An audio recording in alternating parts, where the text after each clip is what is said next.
Hello, folks. Welcome to another episode of Wu Says, where we get real about the US, China, and everywhere and everything in between. It is two superpowers, but one global story. I'm Melisa Idris, and with me is Professor Thye, who has been studying US-China relations since long before tariffs became headline news. And this week, we will be taking a closer look at Trump's mission to blow up the current world order and what that means for the rest of us. As you know, President Trump says the global system is rigged and he wants to do something about it. So he's gone from tearing up trade deals to ghosting global climate efforts. And it's very clear that he wants a new world order, but one that is on his terms. Now, the question is, can one man, even one that used to run The Apprentice, can one man truly reset the world order? So let's ask Professor Wu. Prof, when you think about what Trump is doing in his second term as president, what do you think his current beef is with the current world order? What has gotten him so riled up? What issues does he have with how the world is currently run today? I think it is less a beef with the world than that he wants another term in office. He wants to be popular and to be able to succeed himself by acclamation, if possible. And which means the objectives of getting re-elected means at least explains two of his key actions so far. The first objective that he wants to achieve is to bring back manufacturing jobs into the United States, which is why he has imposed all this tariff. Number two is to show that we are unrivaled. And to show that we are unrivaled, he's trying to hold back China by slowing down the transmission of leading-edge technologies to China. The third action that he's done is that he thinks that the US has been extremely generous to the world, and the world has been very ungrateful about it, that biting the hand that is feeding it. Okay, I want to question a couple of things there. So when you talked about Trump wanting to make America great again, I'm thinking about the return to hegemony of the 20th century for the US. Is that still possible in a world where circumstances are no longer the same? The global order is no longer the same. It's no longer a unipolar world the way Trump wants it to be. Is his vision ultimately flawed in the 21st century? Well, China right now has a GDP, in other words, its production capacity equals that of the United States, which means that China right now can make the same number of aircraft carriers as the US is able to make. So in terms of production capacity, China now equals that of the US. And the big difference is China's GDP per person is only 1/3 that of the US. It's less than 1/3 that of the US. It's more like 1/4 of the US. But the Chinese population is more than 3 times that of the US. So you could see that if China continues to upgrade technologically, the GDP per person would go up to US level. Basically, what explains the difference in GNP per person? It is the level of technology. So the Chinese growth potential is to reach that of the US level. So which means that if it's able to get the technology of the present, it will be 3 times bigger than the United States in production capacity.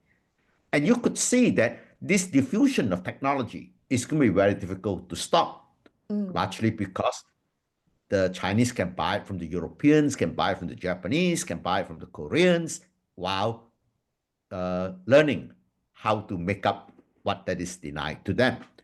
So the catching up for China is 2/3 because it's less than 1/3 of the US.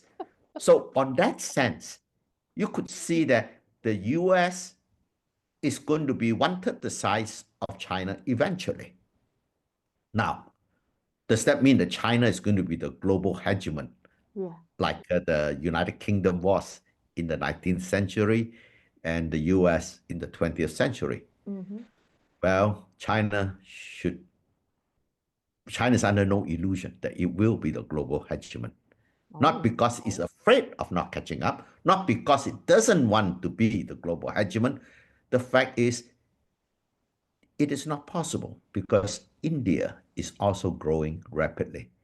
And India is going to equal China in size, if not exceed China. So it's not just the Chinese dragon displacing the American eagle from the sky. There'll be this gigantic elephant that can reach up to the sky. So the world stage will have at least two big giants. So the idea of a unipolar world means that you have to stop the rise of India as well.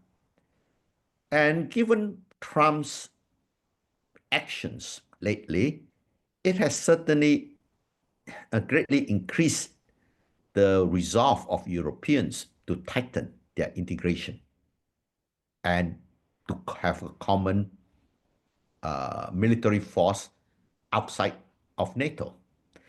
So if Europe were to become what was envisaged by its founders, in other words, a one European country that dominates the continent, that would be certainly as big as the US. Okay.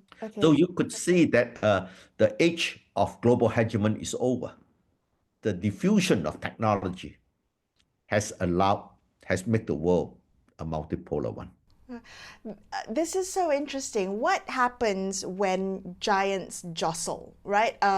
When the eagle and the tiger, the dragon and the elephant all jostle for global power and influence. What then happens to everyone else? All the smaller countries, the mid-sized countries, how do we avoid getting trampled? Well, even though Trump says we want to have primacy in the world, to be America first, and Biden also subscribed to American primacy, but that is rhetoric for election purposes. These people are smart enough to know that there is no number one in a nuclear age. There only be cockroaches left if we accidentally start a war. So you can talk big, but you realize in the end we mustn't fight. And what is the traditional way to not fight? It is that at some point we will have to agree, this is your part of the world, that is my part of the world. So we have got spheres of influence. And in these spheres of influence, you can be benevolent and helpful to your members while leading them to greatness, of course. But the truth is, if you are a smaller country, basically you are being asked, choose whose sphere of influence would you like to be in. That's what it is. And this explains why the Chinese have the 9-dash line, which brings the Chinese maritime border right up to the doorstep of Malaysia, Philippines, Indonesia, Vietnam, because it's trying to define its sphere of influence, because they are both in a defensive phase. They haven't agreed yet on what the sphere of influence is. So now is the time to build it. And to be in a sphere of influence for a country like Malaysia means that we are a member of a club and we will freely trade with members of this club, but we will not have the same market access to the members in the other clubs. So that means that our market access is reduced. So it's not so good. And of course, when you got a big brother setting the tone, that means your sovereignty is also compromised.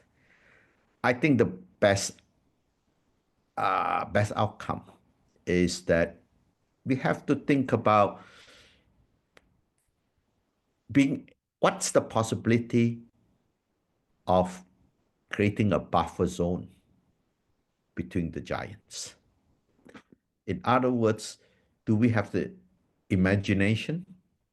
Do we have the capability to form a caucus of buffer states to such that we are friends to both sides, and because the caucus of buffer state is big enough, we have enough economic weight, both the superpowers have to be nice to them.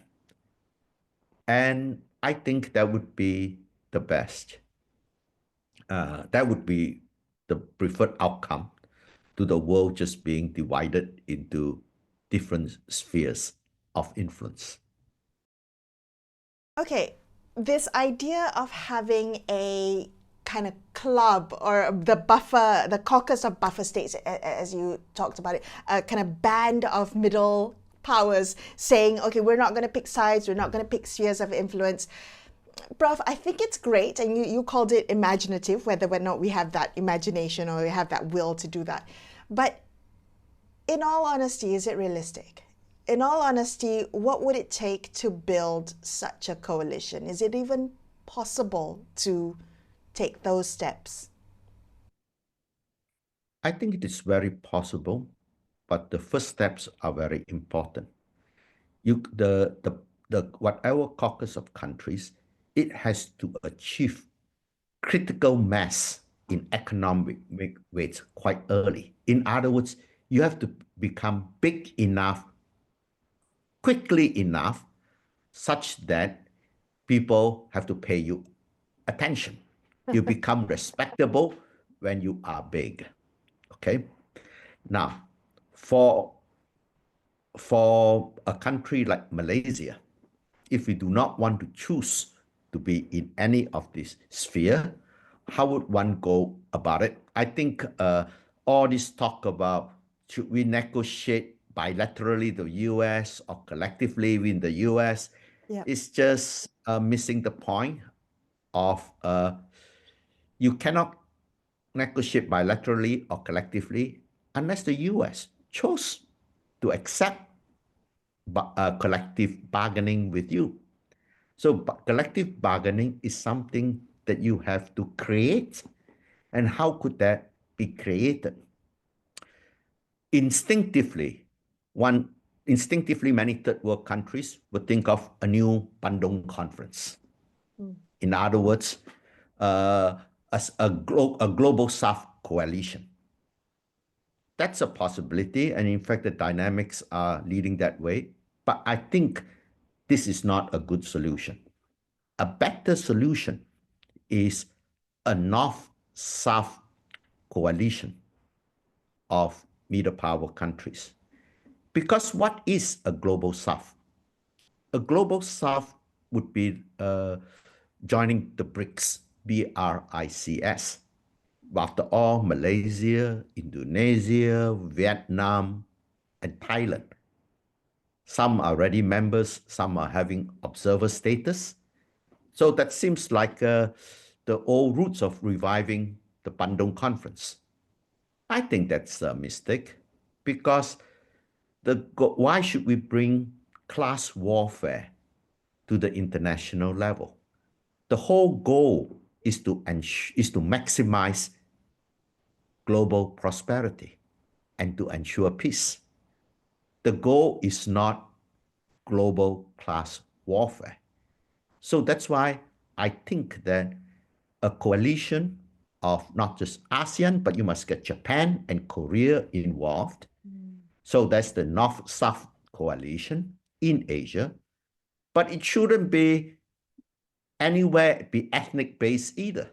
I think that the middle income countries of Europe, who are traditionally friends of the US, could should also be approached to form this North-South coalition, so that we are more like a club that resembles the United Nations, rather than the bunch of a union of poor states who are crying for social justice. We should be working for maximum global prosperity. Okay. So it doesn't And mean, sorry. the good news is all of this, like Japan, Korea, are very rich countries, and EU are very rich countries. So these countries, together with ASEAN, we would have a large economic weight, which you will get a respect from China and the United States. And clearly, it is not a caucus that is biased for the US or biased for China. Whereas BRICS looks very much like it's biased in favor of R and C.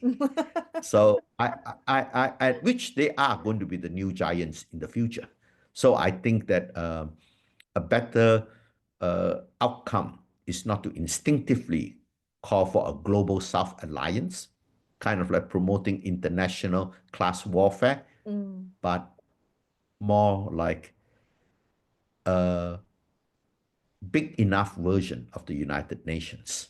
Can I ask you, if we do get the buffer states to band together, what kind of new world order would we be stepping into? Is there actually a silver lining to all of this global turbulence that was triggered by Trump's vision of reshaping the current world order?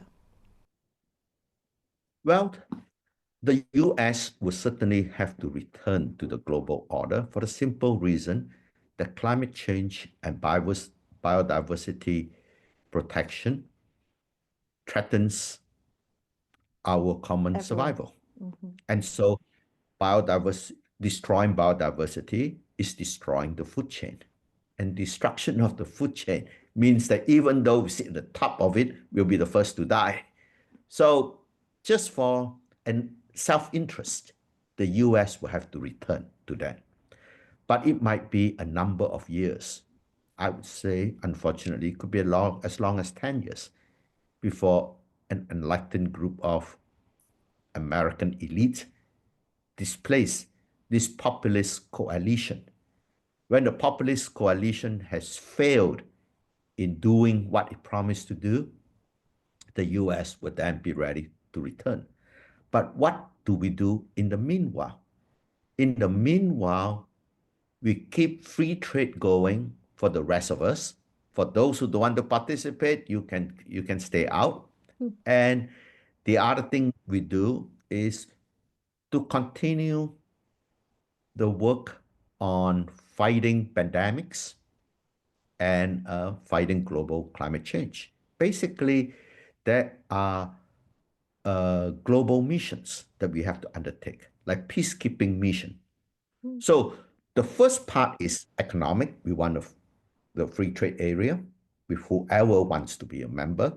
We want to have a peace caucus where we do not want to take sides and we try to come up with good ideas to the major powers of how they could resolve their distrust of each other. The third part that is important for this new caucus to do is to have a development agency, assistance agency, because the rich countries in this caucus must help the poor countries in the caucus to develop. Because why do you think many of them join spheres of influence? Because the major powers bribe them into joining. So instead of leaving them vulnerable to being bought up by money, we will, for our own self-interest, help them to develop. So such a caucus will have three components. One is the economic, to protect the global trade system. The second one is the peacekeeping mission and other global public goods, like fighting climate change and protecting biodiversity. And the third is actually a moral imperative, the rich helping the poor. And that is actually a good idea. It's just like if one were the richest man in the village, you should certainly, the first thing to do is to start a good school so that everybody gets educated, so your own children have better marriage partners in the future and better workers for your business enterprises too. So it's enlightened self-interest. Okay, Prabhu, I think that takes us to the end of this episode of Wu Says. Thank you so much for getting real about the US and China and everywhere and everything in between. Appreciate your insights. That's it from this episode of Wu Says. I'm Melisa Idris, and we will see you same time next week. Bye-bye.